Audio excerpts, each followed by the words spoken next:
GEH-121 এর হচ্ছে unit 8 অরঙ্গজেবের হচ্ছে বাংলা বাংলা বলতে পারো বাংলা আক্রমণ।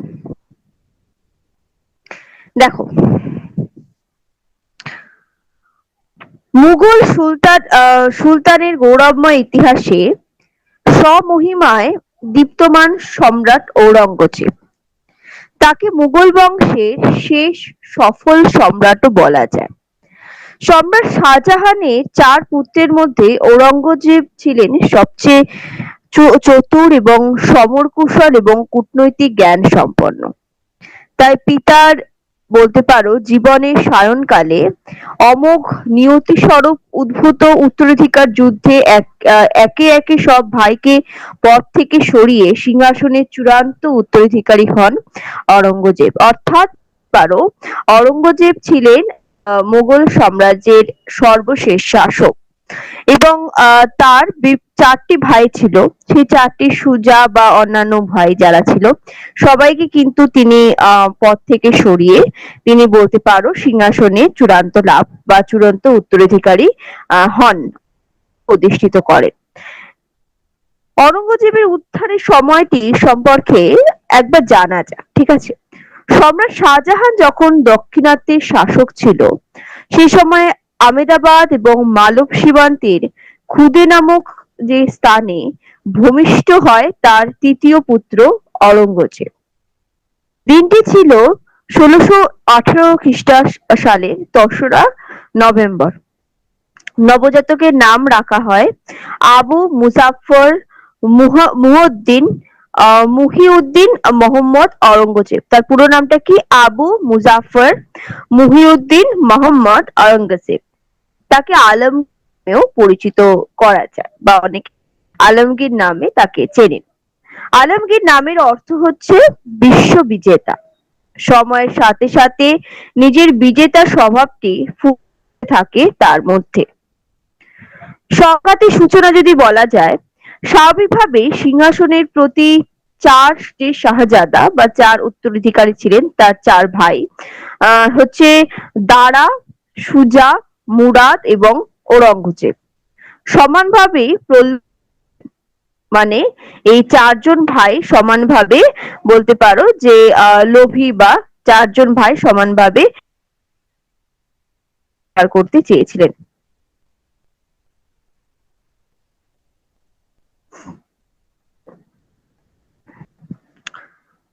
এই 4 জন ছিলেন সম্রাট শাহজাহানের প্রিয় স্ত্রী মমতাজের গর্ভজাত সন্তান। এরা প্রত্যেকেই পরিশ্রমী এবং কুশলী হিসাবে বড় হয়েছিলেন। 1657 সালে সম্রাট শাহজাহান হঠাৎ অসুস্থ হয়ে পড়েন। গুজব রটে তিনি মৃত্যুবরণ করেছেন। 4 পুত্রের মধ্যে শুধু দারা এই সময় পিতার কাছে ছিলেন। ভাইদের মধ্যে সবার বড় দারাই ছিল। এলাহাবাদ এবং লাহোরের শাসনকর্তা। দ্বিতীয় জন সুজা ছিলেন বাংলার শাসনকর্তা। ঔরঙ্গজেব দাক্ষিণাত্যের এবং সবার ছোট মুরাদ গুজরাটের শাসনে নিযুক্ত ছিলেন। সম্রাট শাহজাহানের অসুস্থকালে দারা তার কাছে ছিলেন।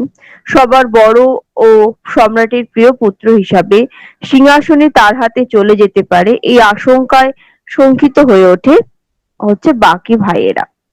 এবার যদি বলা হয় যে আগ্রার লক্ষ্য যদি কথা বলি, প্রাথমিকভাবেই বা প্রাথমিক প্রতিক্রিয়া হিসাবে সুজা এবং মুরাদ দুজনেই নিজ নিজ অঞ্চল থেকে নিজেদের মুঘল সম্রাট বলে ঘোষণা করলেন এবং দুইজনই সৈন্য নিয়ে আগ্রার দিকে অগ্রসর হলেন।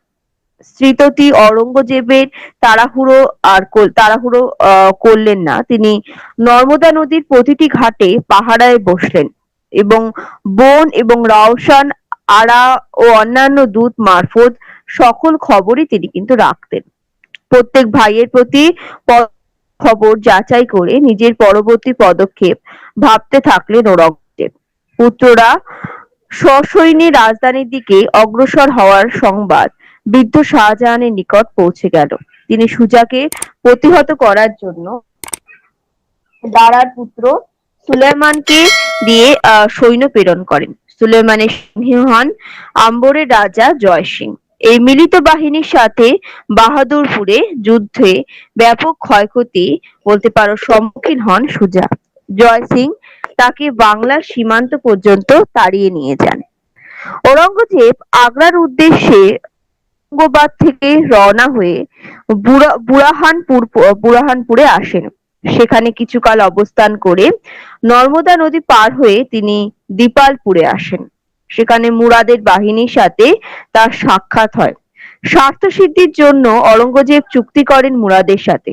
সিদ্ধান্ত হয় দুজনে একজোট হয়ে দারা এবং সুজার বিরুদ্ধে লড়বেন।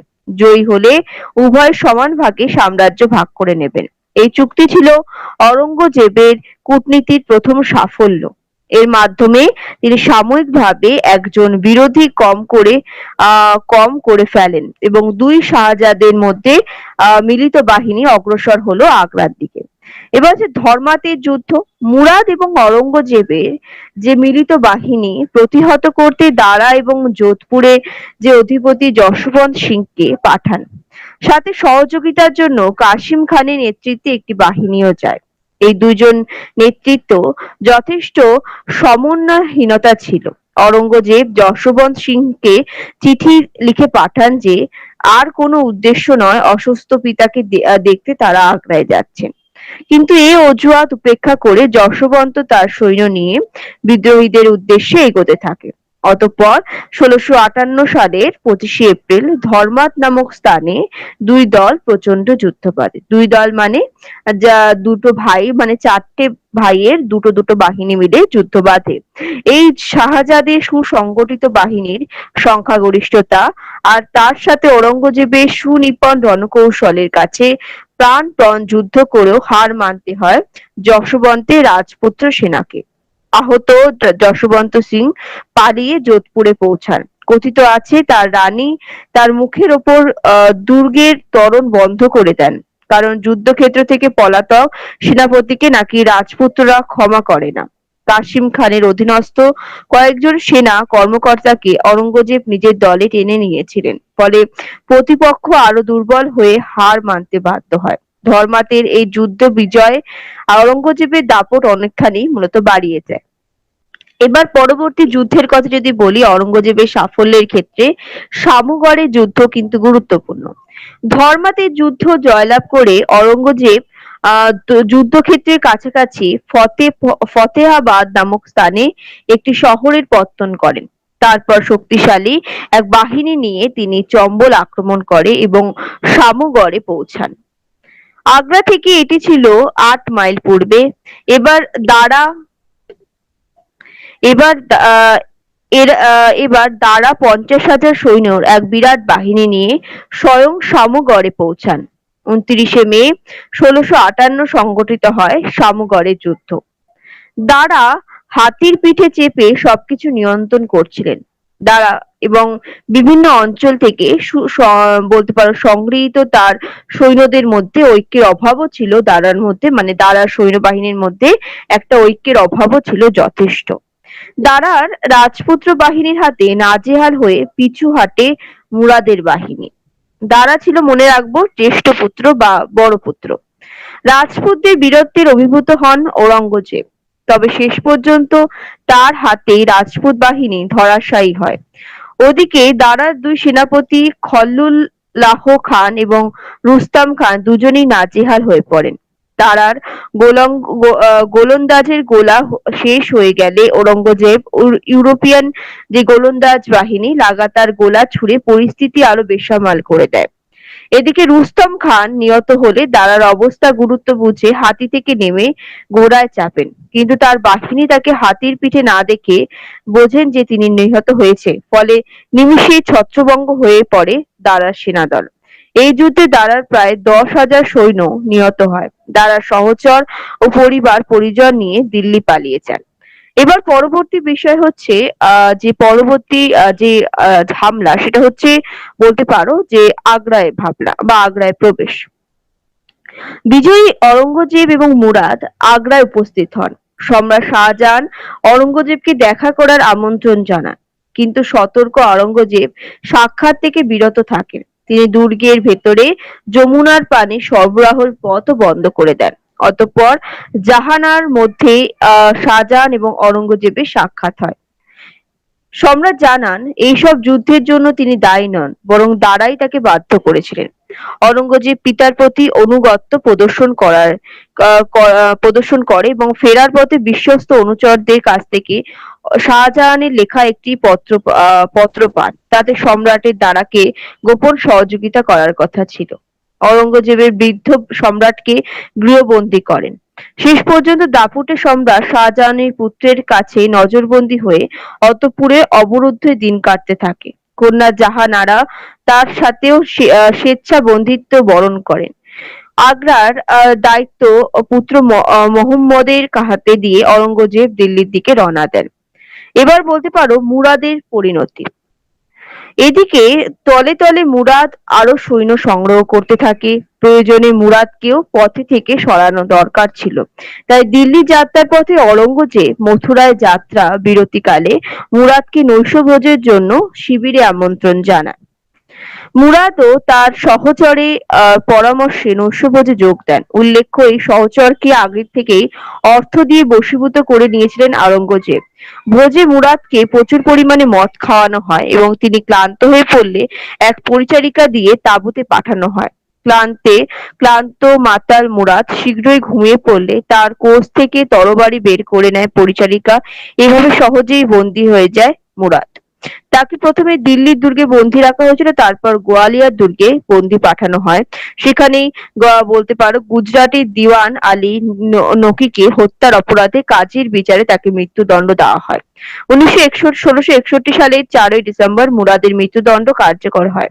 সুতরাং বোঝাই যাচ্ছে যে এইভাবে চার ভাইয়ের দ্বন্দ্বে, অর্থাৎ একটা বাংলা অধিকারকে কেন্দ্র করেও, এছাড়াও সম্রাটের বলতে পারো একটা সিংহাসন অধিকারকেও কেন্দ্র করে এই চারটি বাহিনীর মধ্যে আস্তে আস্তে বলতে পারো একটা সম্রাটের একটা বলতে পারো বিজয় কিন্তু আমরা দেখতে পাই।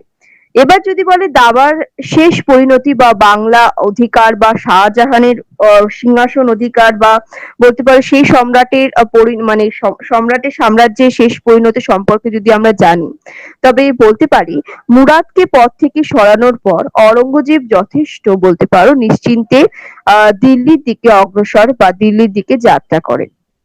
এদিকে দারা দিল্লিতে যথেষ্ট সৈন্য সংগ্রহ করে নিজেকে যথেষ্ট শক্তিশালী করতে পারেননি। সংঘাত এড়াতে তিনি লাহোরে পালিয়ে যান। অরঙ্গজেব নির্বিঘ্নে দিল্লি দখল করে নিয়ে যান এবং 1658 সালে 21শে জুলাই নিজেকে সম্রাট হিসাবে ঘোষণা করেন এবং আলমগীর নাম ধারণ করেন। এরপর অরঙ্গজেব নিজেও পুরোপুরি নিষ্কণ্টক করতে চাইলেন এবং দুই দিকে বাহিনী প্রেরণ করলেন।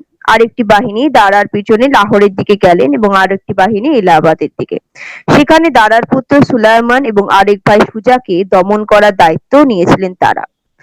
এইভাবে যদি আমরা দেখা যায় যে আস্তে আস্তে বলতে পারো যে মানে অন্যান্য ভাই বা অন্যান্য বলতে পারো সম্রাটের অন্যান্য যে আত্মীয় তাদের সঙ্গে বলতে পারো একটা আহ তাদেরকে প্রতিহত করার মধ্যে দিয়ে তারা কিন্তু বলতে পারো একটা মানে একটা রণকৌশল গঠন করার মাধ্যমে অরঙ্গজেব আস্তে আস্তে জয়লাভ করেছিল এবং দিল্লি থেকে আস্তে আস্তে বলতে পারো ভারত এমনকি বাংলার অন্যান্য জায়গাও বলতে পারো তিনি অধিকার করেছিলেন।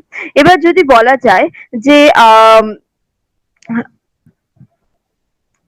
লাস্ট কি পরিণতি হয়েছিল, ঠিক আছে। দেখো মুরাদকে পদ থেকে সরানোর পর অরঙ্গজেব যথেষ্ট নিশ্চিন্তে দিল্লির দিকে যাত্রা করেন। দারাও যথেষ্ট সৈন্য বলতে পারো সংগ্রহ করে নিজেকে শক্তিশালী বলতে পারো করতে পারেননি। সংঘাত এড়াতে তিনি লাহোরে পালিয়ে যান। অরঙ্গজেব নির্বিঘ্নে দিল্লি দখল করে এবং 1658 সালে 21শে জুলাই তিনি নিজেকে সম্রাট ঘোষণা করেন এবং নিজেও আলমগীর উপাধি ধারণ করে, যেটা আমি বললাম একটু আগে। এরপর অরঙ্গজেব বলতে পারো নিজেকে পুরোপুরি নিষ্কণ্টক করতে চাইলেন। অর্থাৎ নিষ্কণ্টক মানে হচ্ছে প্রতিপত্তি সমৃদ্ধ বা বলতে পারো নিজেকে একটা উন্নত স্থানে নিয়ে যেতে চেয়েছিলেন এবং তিনি দুটি বাহিনী প্রেরণ করলেন এবং এই বাহিনী দারার পিছনে বলতে পারো লাহোরের দিকে গেলেন এবং আরেকটা এলাহাবাদের দিকে। সেখানে দারার পুত্র সুলাইমান এবং আরেক ভাই সুজাকে দমন করার দায়িত্ব নিলেন তারা। দারা বিপদ বুঝে লাহোর ছেড়ে গুজরাটের দিকে পালালেন। আহমেদাবাদের শাসক হিসাবে শাসক তাকে সদরে গ্রহণ করলেন। তার কাছে থেকে আর্থিক সাহায্য পেয়ে দারা সৈন্য সংগ্রহ করে অরঙ্গজেবের বিরুদ্ধে চূড়ান্ত যুদ্ধের প্রস্তুতি নেন। পূর্বের অজ্ঞবহ মহারাজ যশবন্ত সিং এ সময় তাকে সাহায্যের প্রস্তুতি দিয়ে আজমিরে আহ্বান জানান, কিন্তু যশবন্ত সিংহ গোপনে বিজয়ী সম্রাট শরঙ্গজেবের পক্ষে যোগ দিয়েছিলেন। আজমিরের নিকট দেওয়ারের গিরিপথে অরঙ্গজেবের সৈন্যরা তার সাথে দারার তুমুল যুদ্ধ হয়। যুদ্ধে পরাজিত হয়ে দারা পুনরায় আহমেদাবাদে ফিরে আসেন, কিন্তু এবার সেখানকার শাসককর্তা তাকে শহরে ঢুকতে বাধা দেন। বিজয়ের পতাকা কোন দিকে সমুচ্চ থাকবে তা তিনি নিশ্চিত বুঝে গিয়েছিলেন। ভাগ্য বিড়ম্বিত দারা এবার আফগানিস্তানের পথে অগ্রসর হলেন।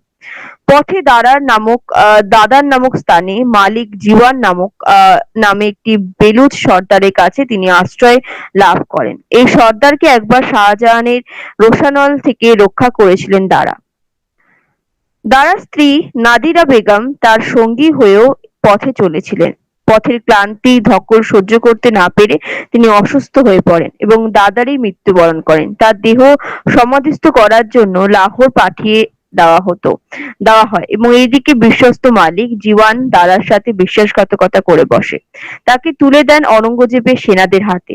দারাও তার দ্বিতীয় পুত্র সিপাহীর শিকহতে দিল্লিতে নিয়ে আসা হয়। অরঙ্গজেব তাদের চূড়বত অপমান করার সিদ্ধান্ত নেন। পিতা এবং পুত্রকে একটি রুগ্ন হাতির পিঠে বসিয়ে দিল্লির রাস্তায় ঘরে ফেরানো হয়। ফরাসি পর্যটক ফ্রান্সিস বর্নিয়ে এই ঘটনার প্রত্যক্ষদর্শী হিসাবে বর্ণনা দেন। অবশেষে দারাকে বিচারের সম্মুখীন করা হয়। সভাসদগণ দ্বিধাবিভক্ত হয়ে পড়ে তার বিচার নিয়ে। দানিশ মন্দ খান দারার প্রাণ ভিক্ষার আবেদন জানান, কিন্তু শায়েস্তা খান এবং আপন বোন রাওসেন আরা দারাকে নাস্তিক সাব্যস্ত করে তার মৃত্যুদণ্ড প্রার্থনা করেন। আলেম এবং উলেমাগণ মৃত্যুদণ্ডের পক্ষেও রায় দেন। আওরঙ্গজেব সেইরকম ইচ্ছা ছিল। দারাও তার পুত্র সিপাহী দুইজন মৃত্যুদণ্ড দিয়ে পথের সবচেয়ে কাঁটাটি অপসারণ করে ঔরঙ্গজেব। এদিকে দারার বড় ছেলে সুলায়মান পাহাড়ওয়াল থেকে আটক করা হয়। তাকে প্রথমে দিল্লিতে, পরে গোয়ালিয়র দুর্গে বন্দী করা হয়, তারপর সেখানে বিষ প্রয়োগে হত্যা করা হয়। এবার শেষে আসি সুজার পরিণতি। উত্তরাধিকারী সংগ্রামে শাহ সুজা ছিলেন অরঙ্গজেবের শেষ প্রতিদ্বন্দ্বী। এই দ্বন্দ্বের শুরুতে সম্রাট শাহজাহানের আদেশে দারার পুত্র সুলায়মান শাহ সুজাকে যুদ্ধে পরাজিত করেছিলেন। ১৬৫৮ সালের মে মাসে সুলায়মানের সাথে সুজার একটি সন্ধি হয়। শর্তানুসারে সুজাকে বাংলা, বিহার এবং উড়িষ্যার শাসন ক্ষমতা দেওয়া হয়। অরঙ্গজেব দিল্লির সিংহাসনে বসার পর সুজাকে তার পদে অধিষ্ঠিত রাখার আশ্বাস দেন, কিন্তু সুজা তাকে বিশ্বাস করতে পারেননি। তিনি যুদ্ধ করার সিদ্ধান্ত নেন। ১৬৫৯ সালে উত্তরপ্রদেশের খাজুয়া নামক স্থানে তাদের যুদ্ধ হয়। যুদ্ধে অনিবার্যভাবে সুজার পরাজয় ঘটে এবং প্রথমে বাংলা এবং পরে আরাকানে তিনি পালিয়ে যান। আরাকানের মগ রাজা তাকে প্রথমে সাদরে গ্রহণ করলেও পরে তিক্ততার সৃষ্টি হয়। ভাগ্য বিড়ম্বিত সুজা আরাকানের মগদের হাতে নিহত হয়। এইভাবে বল এবং কৌশলের সুচারু প্রয়োগ এবং সময়ের সঠিক ব্যবহারের মাধ্যমে নিজের বিচক্ষণতা এবং দূরদর্শিতাকে কাজে লাগিয়ে অরঙ্গজেব ভারতবর্ষ এমনকি বাংলার একচ্ছত্র সম্রাট হিসাবে নিজেকে প্রতিষ্ঠিত করেন। এই সংগ্রাম নিঃসন্দেহে নিষ্ঠুরতা এবং বর্বরমূলক, কিন্তু ক্ষমতার জন্য যে কোনো সীমা লঙ্ঘন করা মুঘল বংশের রক্তে ছিল। উল্লেখ্য, সম্রাট শাহজাহানও তার যৌবনে পিতা জাহাঙ্গীরের বিরুদ্ধে বিদ্রোহ করেছিলেন। জাহাঙ্গীর করেছিলেন তার পিতা আকবরের বিরুদ্ধে, কিন্তু অরঙ্গজেবের সময় প্রতিদ্বন্দ্বিতা ছিল অনেক বেশি। প্রত্যেক প্রতিদ্বন্দ্বী ছিল যথেষ্ট দক্ষ, তাই বলা যায় প্রাকৃতিক নির্বাচন মতবাদকে সার্থক প্রমাণ করে অরঙ্গজেব নিজেকে তুলনামূলক যোগ্যতার পরিচয় হিসাবে উপস্থাপন করেন। সম্রাট পদবীটি অর্জন করেন এবং উত্থান হয় এক নতুন সম্রাটে, এক নতুন বংশে। যদিও বা বলা যেতে পারে যে এইভাবে বাংলা বিজয় বা বাংলা অধিকার অনেক সময় কিন্তু বলতে পারো ইতিহাসের চোখে হয়তো এসব ঠিক নয়, কিন্তু তিনি বলতে পারো সম্রাট হিসাবে বা তার কৃতিত্বের পরিচয় অবশ্যই দিয়েছিলেন। এবার যদি বলা যায় যে তার ধর্মীয় ভাবনা, ঔরঙ্গজেব কিন্তু বলতে পারো মানে ধার্মিক হিসাবে, অর্থাৎ তিনি বলতে পারো যে মুসলমান ধর্মকে খুব গুরুত্বের সহকারে তিনি মানতেন।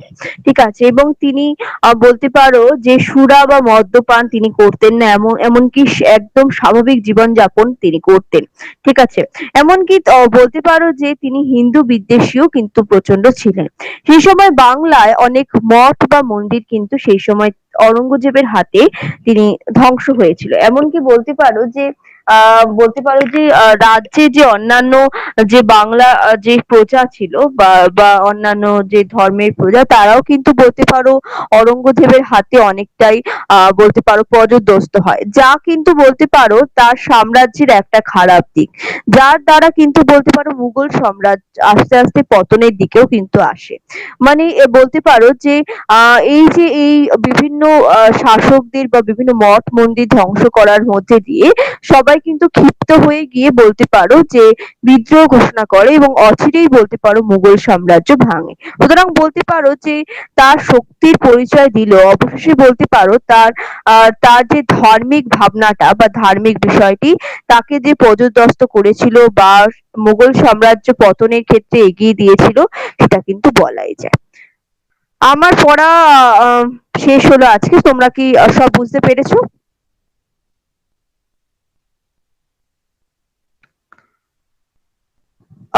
তোমরা কি বুঝতে পেরেছো? ম্যাম আজকে কোন ইউনিটটা পড়ালেন একটু বলবেন? GEH 121 ইউনিট 8, যেটা আছে হচ্ছে অরঙ্গজেবের বাংলা যে অধিকার সেই বিষয়টা।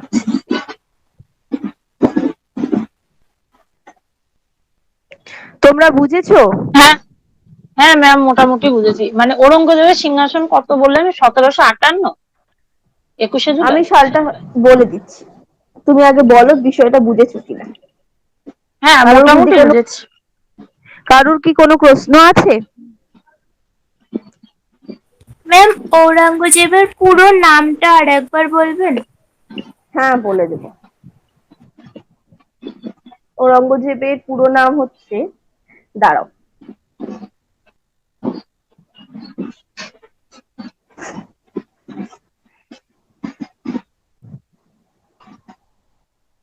অনেক বড় ইতিহাস। তার চার যে ভাই, সে চার ভাইয়ের যুদ্ধের মাধ্যমে বাংলা বিজয়।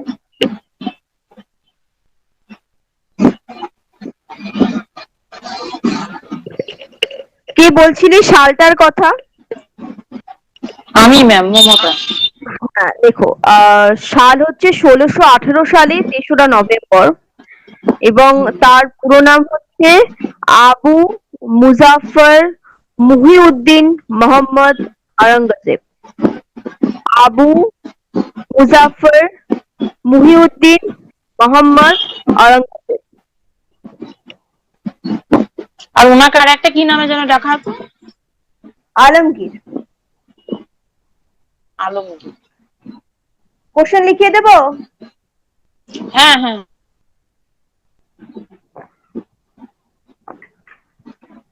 আর ওই চারটে ভাইয়ের নাম কি বললেন? মুরাদ, সুজা, দারা, ঔরঙ্গজেব। শাহজাহানের চার সন্তান। চারটে ভাই হচ্ছেন দারা, সুজা, মুরাদ এবং অরঙ্গজেব। মুরা, ঔরঙ্গজেব। দারা, ঠিক আছে। সুজা, মুরাদ, অরঙ্গজেব। হুম, ঠিক আছে।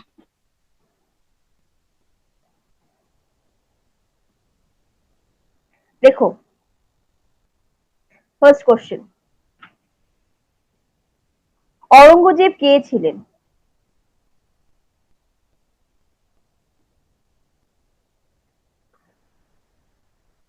তার চার ভাইয়ের নাম কি? ম্যাম, আরেকবার বলুন। অরঙ্গজেব কে ছিলেন, তার চার ভাইয়ের নাম কি?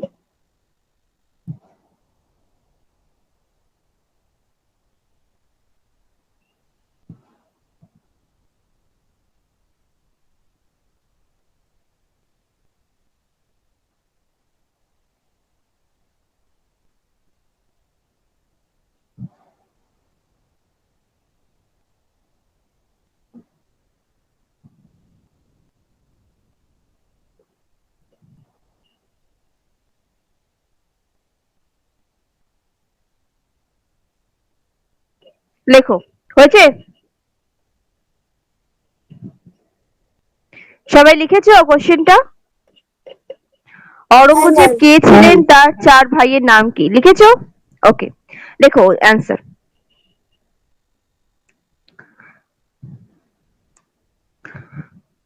মুঘল সম্রাট শাহজাহানের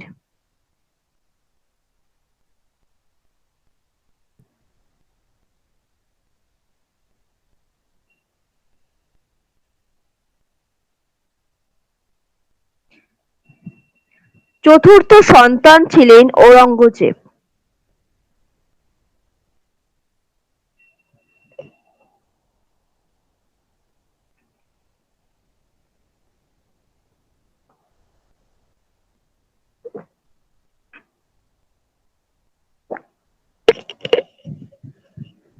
লিখেছো?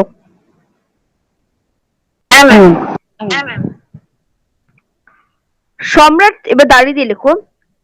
সম্রাট শাহজাহান যখন দাক্ষিণাত্যের শাসক ছিলেন,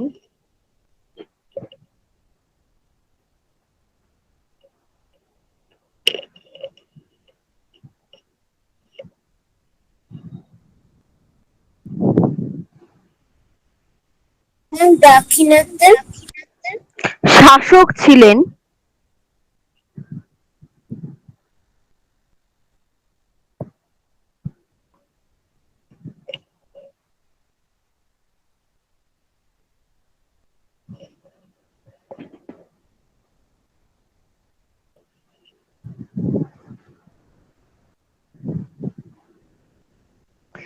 হয়েছে? হ্যাঁ ম্যাম। হলে হলে আমাকে জানাবে, হ্যাঁ। শাসক ছিলেন সেই সময় আমেদাবাদ ও মালব সীমান্তের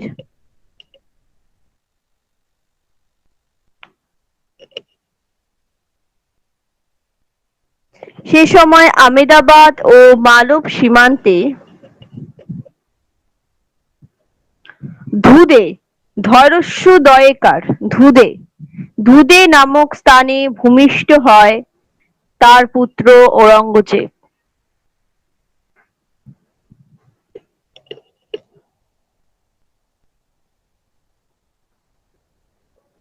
ম্যাম কি বললেন, আরেকবার বলুন। কোনটা বলো? ধুদে নামক স্থানে, তারপর স্থানে ভূমিষ্ঠ হন তার তৃতীয় পুত্র ঔরঙ্গজেব। তৃতীয় না, এখানে চতুর্থ হবে না, তৃতীয় তৃতীয় পুত্র ঔরঙ্গজেব। ঔরঙ্গজেব মনে হয় তৃতীয় সন্তান ছিলেন এবং লাস্ট ছোট ছিলেন মনে হয় সুজা। ম্যাম, তাহলে মুঘল সম্রাট শাহজাহানের চতুর্থ সন্তান এটা কাটা দেবো, তৃতীয় সন্তান লিখবো? প্রথমে যে লাইনটা লিখিয়েছিলেন। না না না না, ঠিক আছে, তাহলে এখানে কি কাটবে লিখবো? না। ভূমিষ্ঠ হন তার তৃতীয় পুত্র সন্তান। ঔরঙ্গজেব, তৃতীয় পুত্র ঔরঙ্গজেব।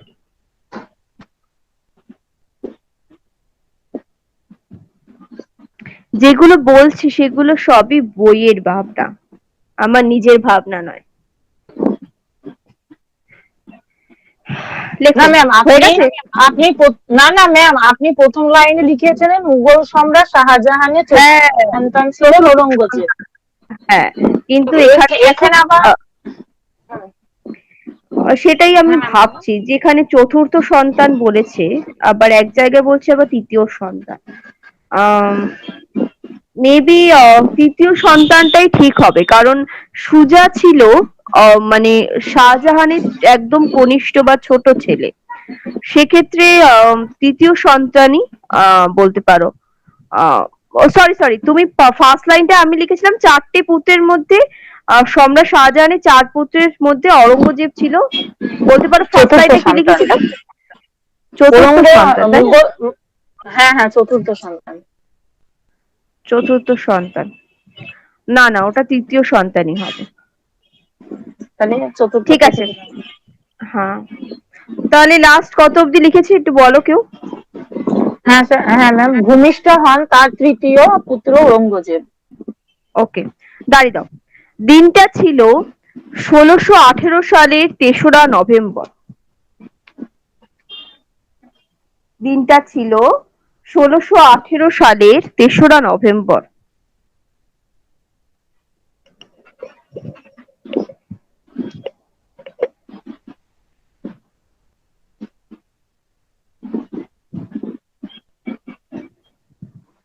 হয়ে গেলে বলবে।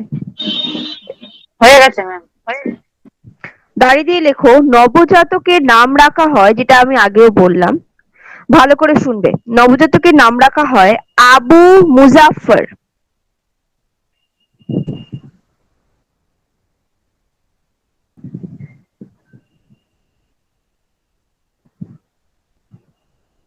ম্যাম নামটা যদি আরেকবার বলতেন।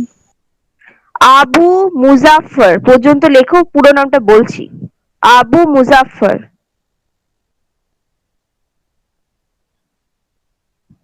হয়ে গেলে বলবে। হয়ে গেছে ম্যাম।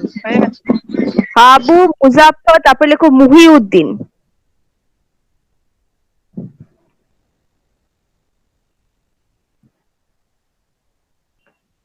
মুহিউদ্দিন মুহাম্মদ, নট মোহাম্মদ, মুহাম্মদ। ময়রস্যু হয়াকার ময়ময় দ, মুহাম্মদ অরঙ্গজেব। তাহলে পুরো নামটা কি? আবু মুজাফফর মুহিউদ্দিন মুহাম্মদ অরঙ্গজেব। ঠিক আছে? ঠিক আছে? ম্যাম। ওকে, দাঁড়িয়ে দাও।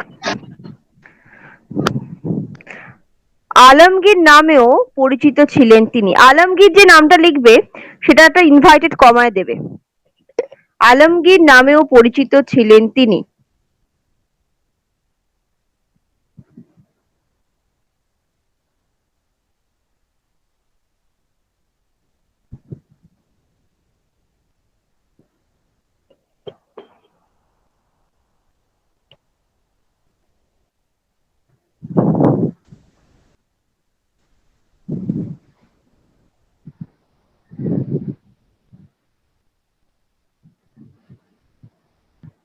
হয়েছে? ম্যাম। তারপর লেখো আলমগীর নামের অর্থ বিশ্ববিজেতা।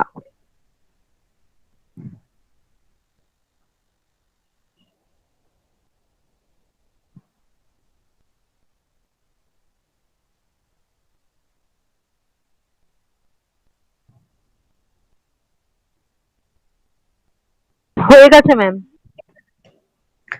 দাঁড়িয়ে লেখো সময়ের সাথে সাথে নিজের বিজেতা স্বভাবটি ফুটে উঠতে থাকে তার মধ্যে।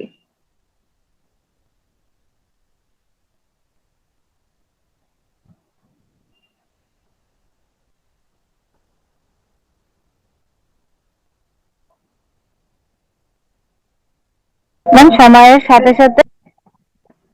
সময়ের সাথে সাথে নিজের বিজেতা স্বভাবটিও ফুটে উঠতে থাকে তার মধ্যে। হয়ে গেছে ম্যাম। প্যারা দিয়ে লেখো তার 4 ভাই ছিলেন।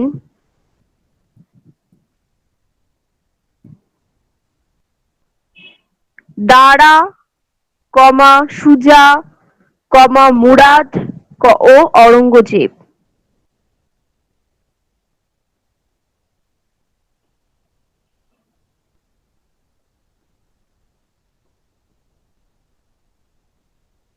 আবার তো চতুর্থ হয়ে যাচ্ছে।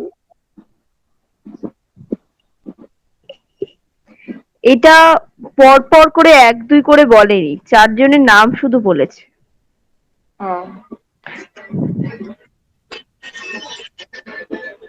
হয়েছে? হ্যাঁ ম্যাম। দাঁড়িয়ে দিয়ে লেখো এই 4 জনই ছিলেন সম্রাট শাহজাহানের প্রিয়তম স্ত্রী মমতাজের গর্ভজাত সন্তান।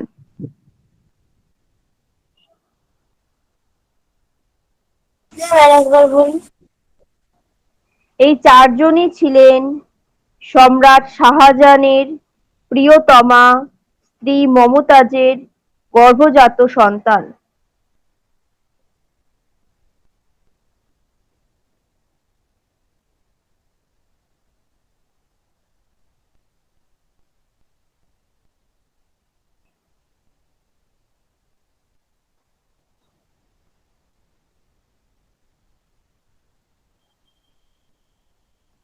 ম্যাম নামটা বলবেন সৈয়দ। কোনটা বলো? কোনটা? প্রিয়ের নামটা? মমতাজ। হুম, স্ত্রীর নাম হচ্ছে মুমতাজ।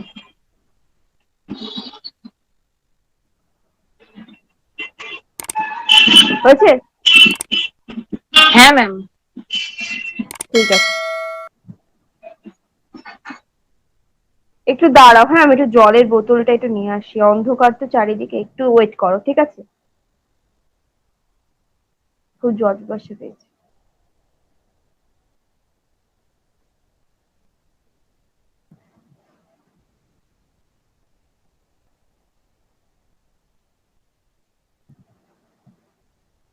আচ্ছা বলছি, এটাই কি ফার্স্ট কোশ্চেন না ম্যাম এর আগেও লিখিয়েছেন? এই ফার্স্ট বুঝিয়ে লেখাচ্ছে। ও ঠিক আছে।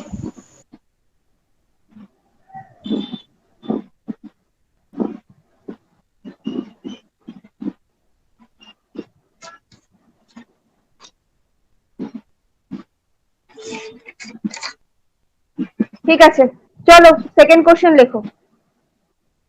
লেখো, ধর্মাতের যুদ্ধ সম্পর্কে কি জানো বলো।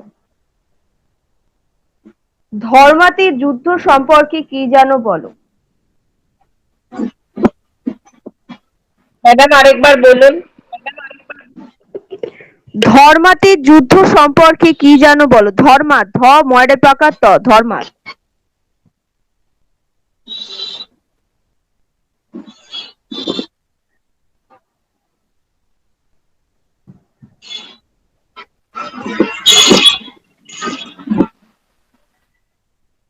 লেখো, সিংহাসন লাভের জন্য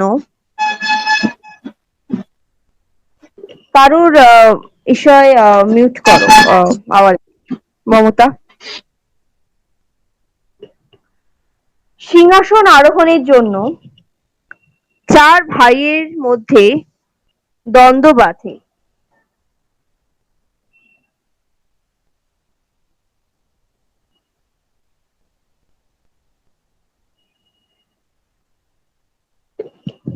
মূলত এই চারজন ভাই হলেন দারা, সুজা, মুরাদ এবং অরঙ্গজেব।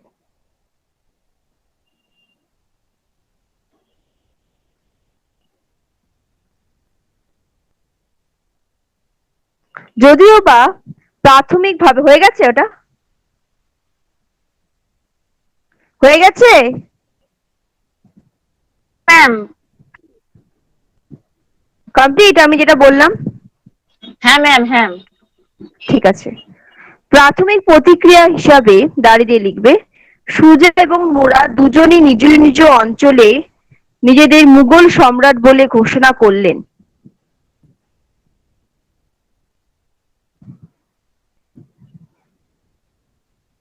ম্যাম আরেকবার বলুন। ম্যাম আরেকবার বলুন। হুম, প্রাথমিক প্রতিক্রিয়া হিসাবে সুজা এবং মুরাদ দুজনই নিজ নিজ অঞ্চল থেকে নিজেদের মুঘল সম্রাট বলে ঘোষণা করলেন।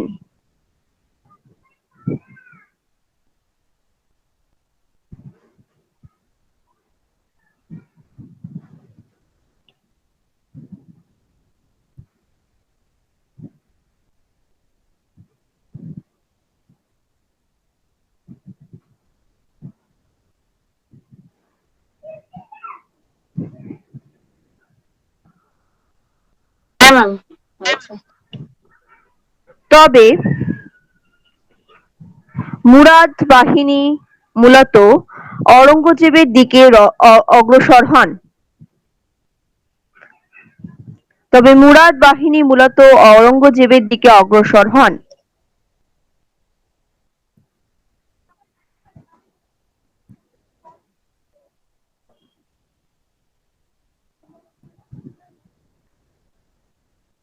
হয়ে গেলে বলবেন। হয়ে গেছে ম্যাম। সিদ্ধান্ত হয় দুজন একজোট হয়ে দারা এবং সুজার বিরুদ্ধে লড়বেন।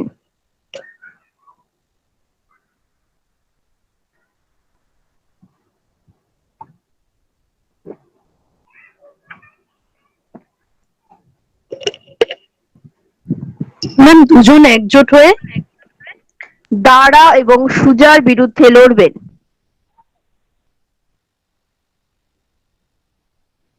ম্যাম আরেকবার বললেন লাইনটা। সিদ্ধান্ত হয় দুজন একজোট হয়ে দারা ও সুজার বিরুদ্ধে লড়বেন। দারা হচ্ছে বড় ভাই, সুজা হচ্ছে ছোট ভাই। আর চুক্তি কাদের মধ্যে হয়? চুক্তি হয় মানে যে হয় হচ্ছে অরঙ্গজেব এবং মুরাদের মধ্যে। লিখেছো?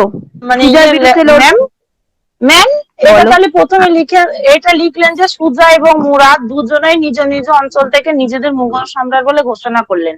তবে মুরাদ হ্যাঁ, বাহিনী মূলত ঔরঙ্গজেবের দিকে অগ্রসর হয়। অগ্রসর হন। তাহলে হ্যাঁ, মূলত অগ্রসরকে মূলত তারপরে মানে অরঙ্গজেবকে মূলত প্রতিহত করার জন্য। কিন্তু তাহলে এটা কি হয় কিভাবে মুরাদের সিদ্ধান্ত হয়? কোনটা সিদ্ধান্ত হয় দুজন একজোট হয়ে দারা এবং সুজার বিরুদ্ধে লড়বে। কারা দুজন একজোট হয়ে ম্যাম? মুরাদ এবং অরঙ্গজেব। ও উম, আমি পুরোটা বলি, তারপর বুঝতে পারবে। হ্যাঁ হ্যাঁ হ্যাঁ, ঠিক আছে ম্যাম, বলে দিন আর একবার। স্বার্থ সিদ্ধির জন্য অরঙ্গজেব চুক্তি করে মুরাদের সঙ্গে। সেকেন্ড লাইনে লেখো, স্বার্থ সিদ্ধির জন্য অরঙ্গজেব চুক্তি করে মুরাদের সঙ্গে।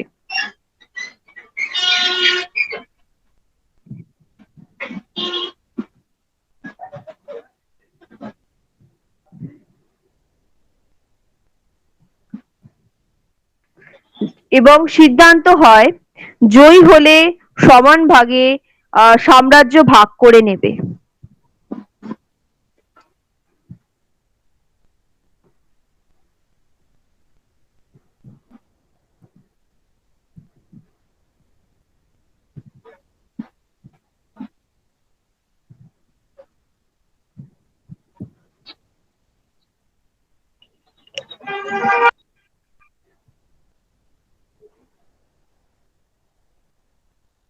লিখেছো? ভাগ করে নেবেন বলতে লিখেছো? হ্যাঁ। এই দুই মিলিত বাহিনী অগ্রসর হন আগ্রার দিকে। অনেকটা বড়, হ্যাঁ লেখো। ছোট পেলাম না, বড়ই লেখাচ্ছি। দুই বাহিনী মিলিত হয় আগ্রার দিকে।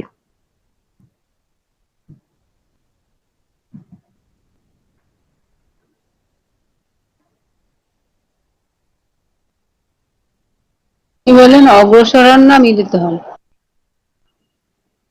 এই দুই বাহিনী অগ্রসর হন আগ্রার দিকে।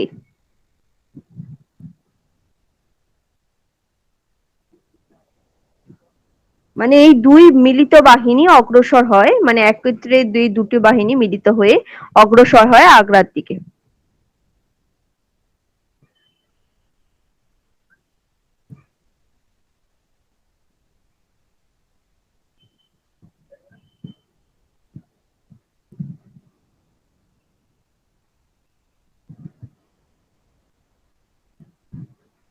ম্যাম হয়ে গেছে। হয়েছে? দেখো, মুরাদ ও অরঙ্গজেবের মিলিত বাহিনী প্রতিহত করতে দারা যোধপুর অধিপতি যশবন্ত সিংকে পাঠান। মুরাদ ও অরঙ্গজেবের মিলিত বাহিনীকে প্রতিহত করতে দারা যোধপুরের অধিপতি যশবন্ত সিংহকে পাঠান।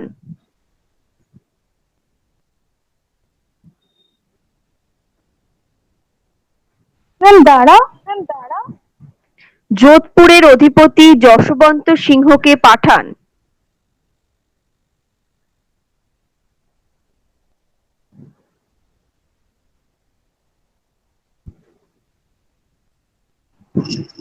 ম্যাম, অধিপতি যশ কি বললেন নামটা? যশ যশবন্ত সিংহকে পাঠান। ম্যাম আরেকবার যদি প্রথম থেকে বলতেন। প্রথম থেকে একদম। হ্যাঁ ম্যাম, বলছি ওই মুরাদ ও ঔরঙ্গজেবের মিলিত বাহিনী ওটা। বাহিনীকে প্রতিহত করতে দারা যোধপুরের অধিপতি যশবন্ত সিংহকে পাঠান।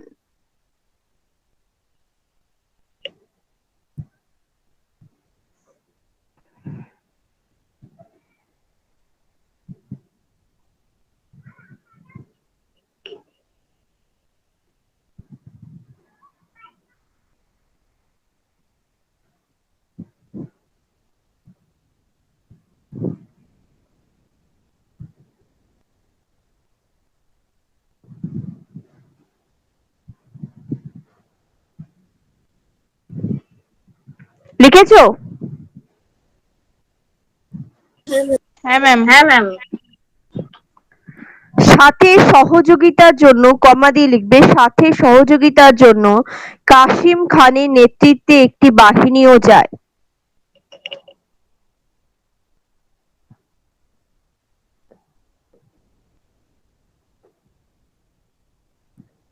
কি সহযোগিতার জন্য? সাথে সহযোগিতার জন্য কাসিম খানের নেতৃত্বে একটি বাহিনীও যায়।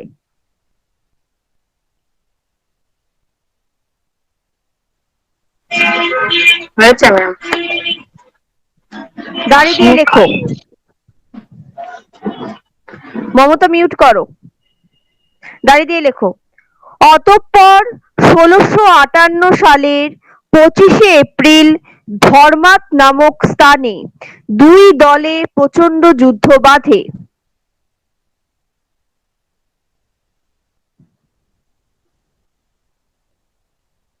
25শে এপ্রিল, তারপর ধর্মাত নামক স্থানে দুই দলের প্রচণ্ড যুদ্ধ বাধে।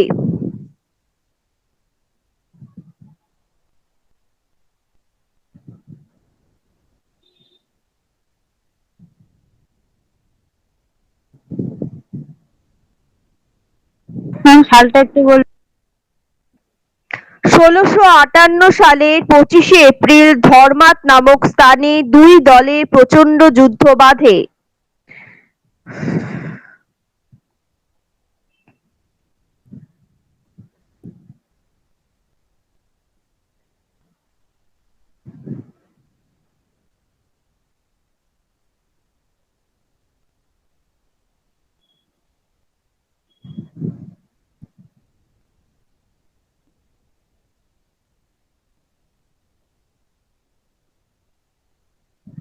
হয়েছে?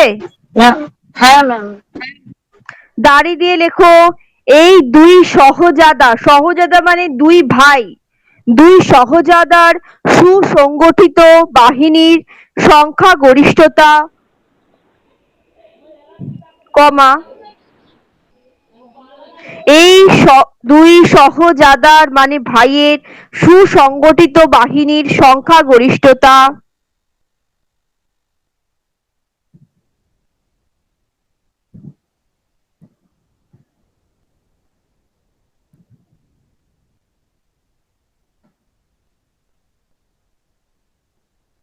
সংখ্যাগরিষ্ঠ দিয়ে কমা দেবে।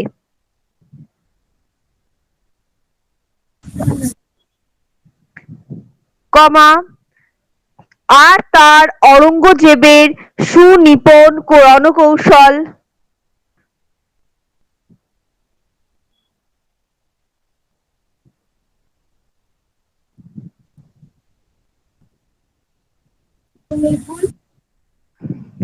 রণকৌশল, রণকৌশলের কাছে প্রাণপণ যুদ্ধ করেও হার মানতে হয় যশোবন্তের রাজপুত সেনাকে।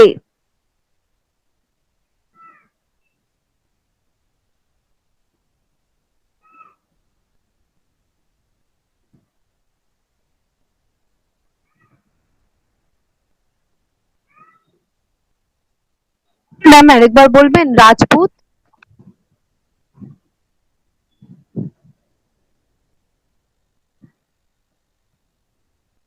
রাজপুত সেনাকে।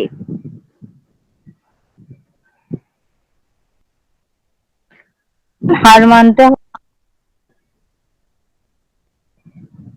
হার মানতে হয় যশোবন্তের রাজপুত সেনাকে।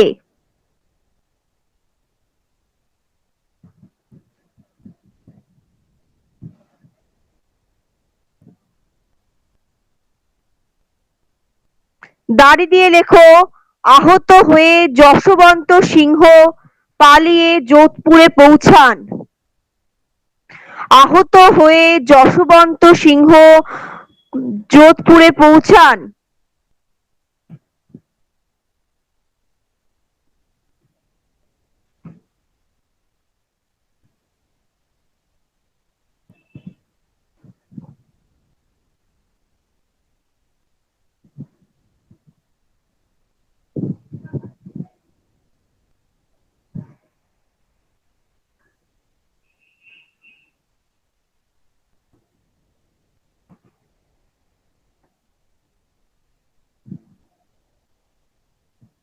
হয়েছে।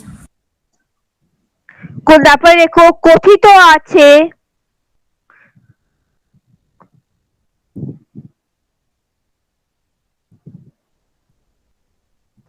রাজপুত রানী যশবন্ত সিংহকে মহলে প্রবেশের অধিকার দেয়নি। দুর্গের তোরণ বন্ধ করে দেন। দুর্গের তোরণ তোরণ বন্ধ করে দেন।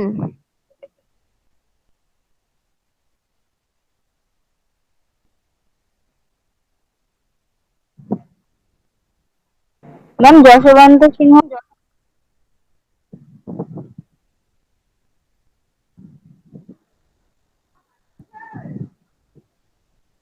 হয়েছে?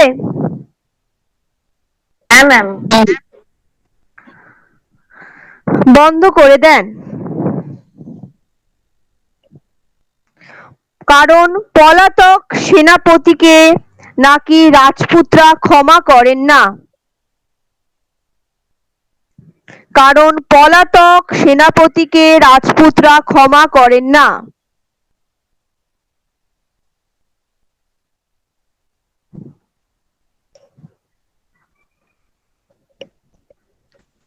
ফলে যে যশবন্ত সিংহ গুরুতরভাবে কি কোনটা? ফলে ফলে এই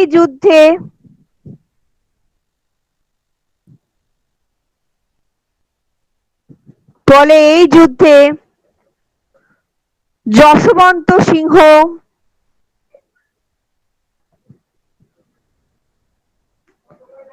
চূড়ান্তভাবে পরাজিত হন।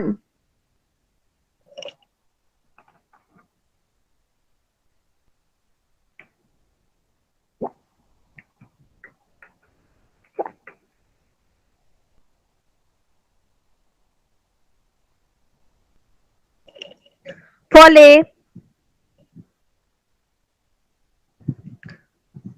হয়েছে চূড়ান্তভাবে হার মানেন পরাজিত যেটা হন হয়েছে। পরাজিত হন হয়েছে।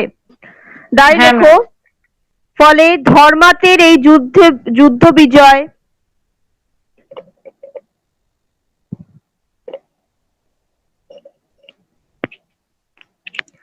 অরঙ্গজেবের দাপট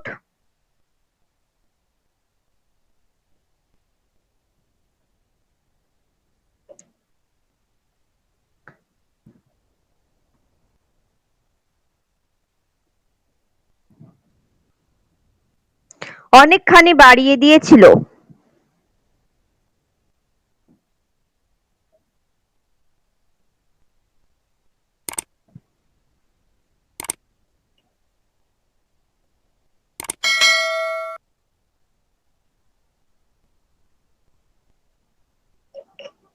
হয়েছে? হ্যাঁ ম্যাম। থার্ড কোশ্চেন লেখো, তাড়াতাড়ি লেখো। সুজা কিভাবে নিহত হন?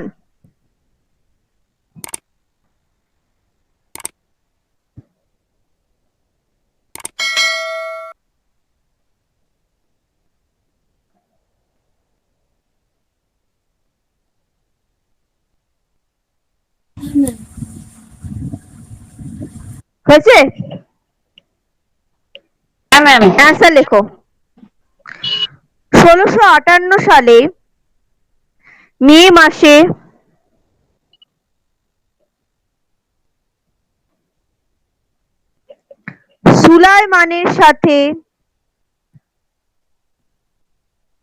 সুলাইমান হচ্ছে ব্যাকেটে লেখো দারার পুত্র।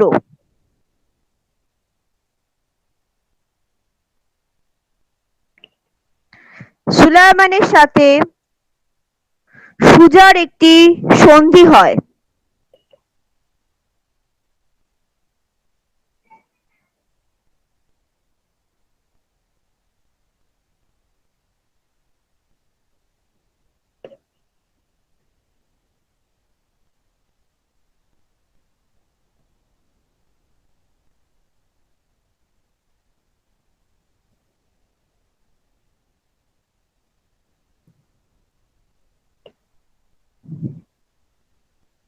হয়েছে?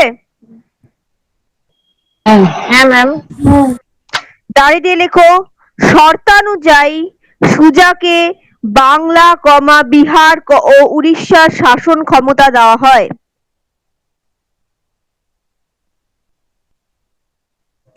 শর্তানুযায়ী সুজাকে বাংলা, বিহার ও উড়িষ্যার ক্ষমতাভার দেওয়া হয়।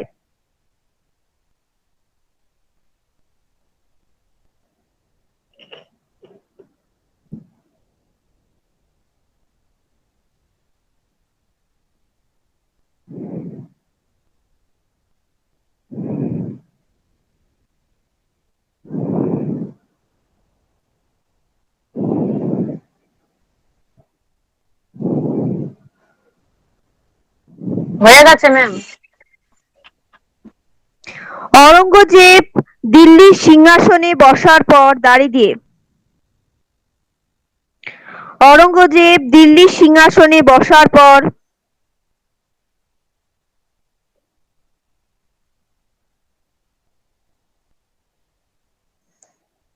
সুজাকে তার পদে অধিষ্ঠিত রাখার আশ্বাস দেন।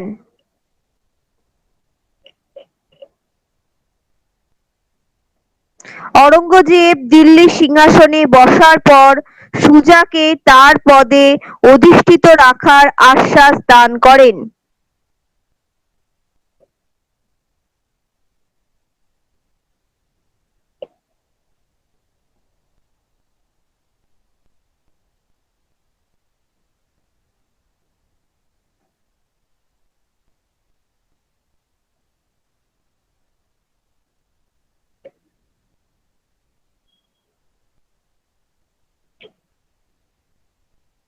হয়েছে ম্যাম। দাঁড়িয়ে দিয়ে লেখো কিন্তু সুজা তাকে বিশ্বাস করতে পারেননি।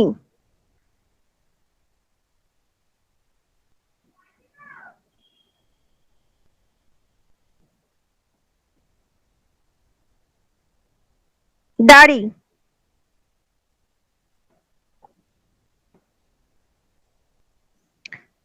তিনি যুদ্ধ করার সিদ্ধান্ত নেন।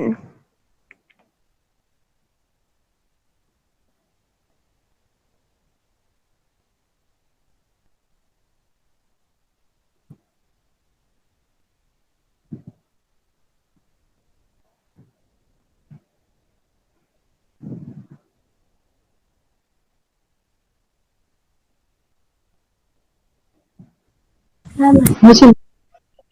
1659 সালে উত্তরপ্রদেশের খাজুয়া নামক স্থানে তাদের যুদ্ধ হয়।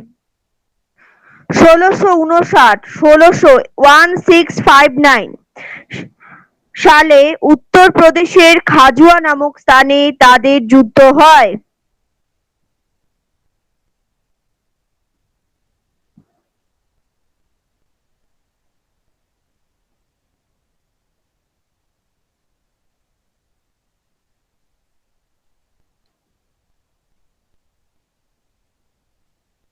দাঁড়ি যুদ্ধে হয়েছে তো? হ্যাঁ। দাঁড়িয়ে দিয়ে লেখো যুদ্ধে অনিবার্যভাবে সুজার পরাজয় ঘটে।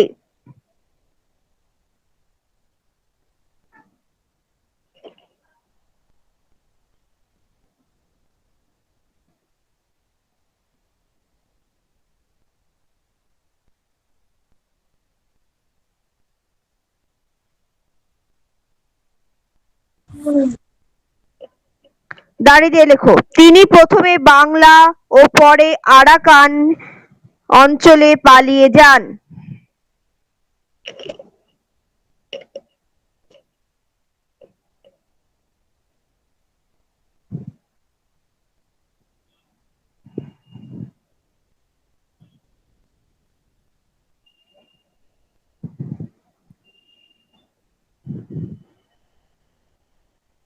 দাঁড়ি হয়ে গেছে ম্যাম। আরাকানের মগ রাজা প্রথমে তাকে সাদরে গ্রহণ করে।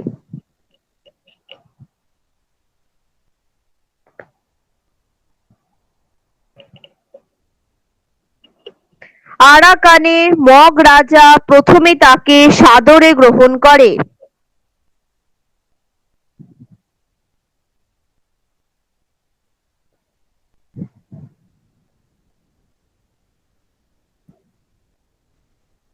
হয়ে গেছে ম্যাম। পরে তাদের মধ্যে তিক্ততার সৃষ্টি হয়?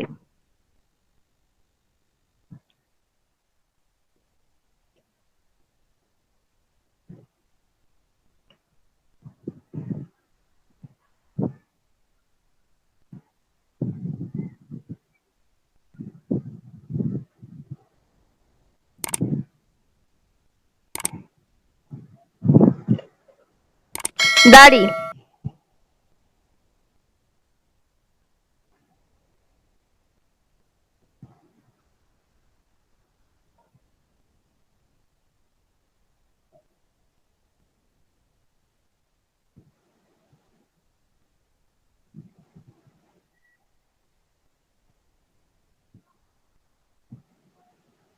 ম্যাম হয়ে গেছে। অবশেষে ভাগ্য বিড়ম্বিত সুজা আরাকানের মগদের হাতে নিহত হন।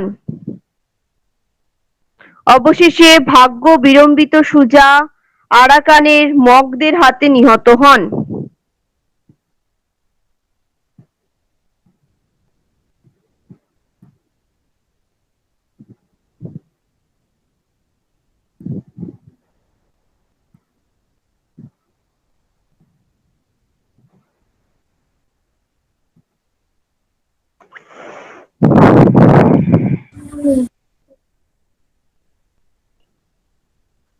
Ma'am Complete? হয়ে গেছে। হ্যাঁ।